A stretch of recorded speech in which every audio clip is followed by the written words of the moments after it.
You want to see President Obama get tough as nails about bailout money? Well, the bailer-out-in-chief delivered a fiscal knuckle sandwich to two just about broke American car companies today. Among the knocked out, General Motors CEO Richard Wagner, who has run the company since 2000 and who the White House has now forced to resign.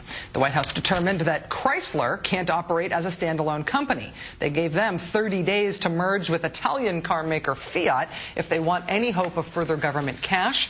GM got its chief executive fired, and the White House gave the new guy 60 days to sharply cut costs and lay out a new plan for viability if they want any further government help as well. So it's tough stuff, right? Lots of strings attached to taxpayer money. So who's got a beef with all this accountability? Let me introduce you to the former mayor of Chattanooga, Republican Senator Bob Corker. He was the lead Republican on December's Senate negotiations to bail out the car companies, and he is infuriated by the GM CEO getting fired. He said, quote, "This is a major power grab by the White House, a marked departure from the past, truly breathtaking. It should send a chill through all Americans who believe in free enterprise." You tell him, Senator Corker, how dare Washington interfere with the employment decisions of the car companies? How dare these politicians in Washington tell that... Hey, wait a minute. Is this the same Senator Corker who tried to force the car companies to cut the wages for their workers to match what foreign companies were paying? They have to agree to have a contract in place that puts them on parity with companies like Toyota and Nissan and Volkswagen and other companies here in our country.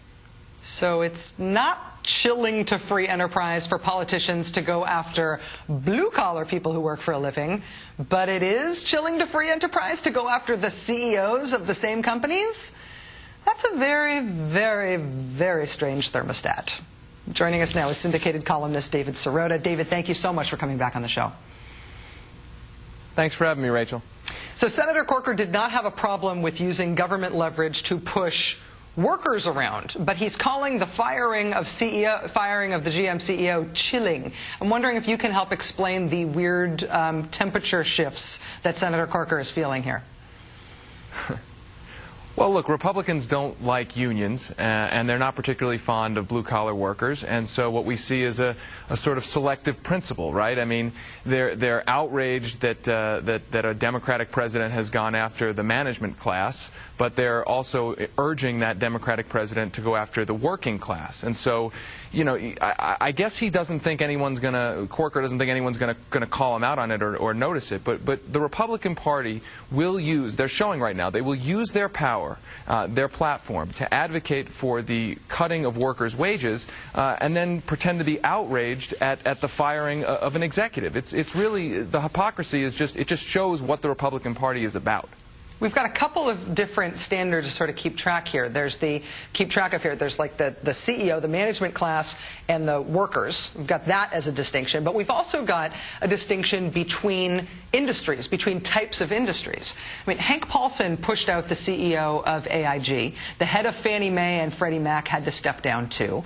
And it seems to me like sometimes when companies get bailed out by the government, their CEOs get canned in the process. That doesn't seem that complicated to me. But I'm wondering if you're seeing more eagerness to fire executives in the industry that, say, is headquartered on Wall Street, or less eagerness to fire those CEOs as compared with the other industries that have really taken some government help here.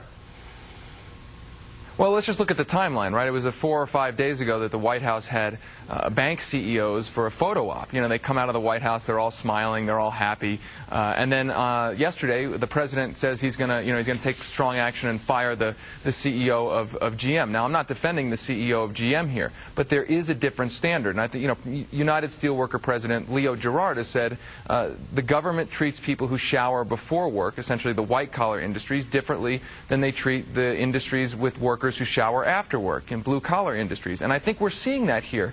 And I think the question is, for the Obama administration, you know, what gives? How could you essentially berate a CEO in an industry that's asking for about $30 billion and do nothing of the sort, really, in terms of toughness like this, to an industry that we're giving away $750 billion, over $1 trillion.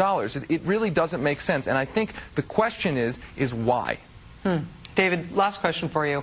For all the hurly-burly about the American car industry right now, there's something else going on besides just the bailout politics, and it's the other actions by the government to encourage Americans to buy American cars. Right now, if you buy a car before the end of the year, you get to write off the excise tax and the sales tax. The federal government will back up the warranty. Obama's asking Congress to work out this cash for clunkers bill, which will give a rebate to car owners who trade in their old models for more fuel-efficient cars. I mean, beyond the bailout, in terms of policy here, it seems to me like the government is bending over backwards to encourage people to buy more American cars. What do you think of those efforts, just in terms of policy?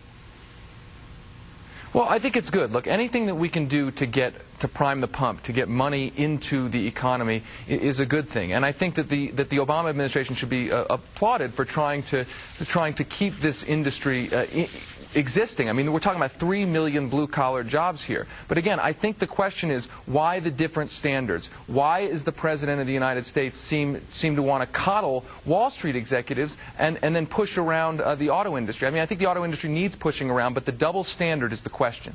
Syndicated columnist David Sirota. David, it's great to see you. Thanks for coming back on the show. Thanks for having me, Rachel.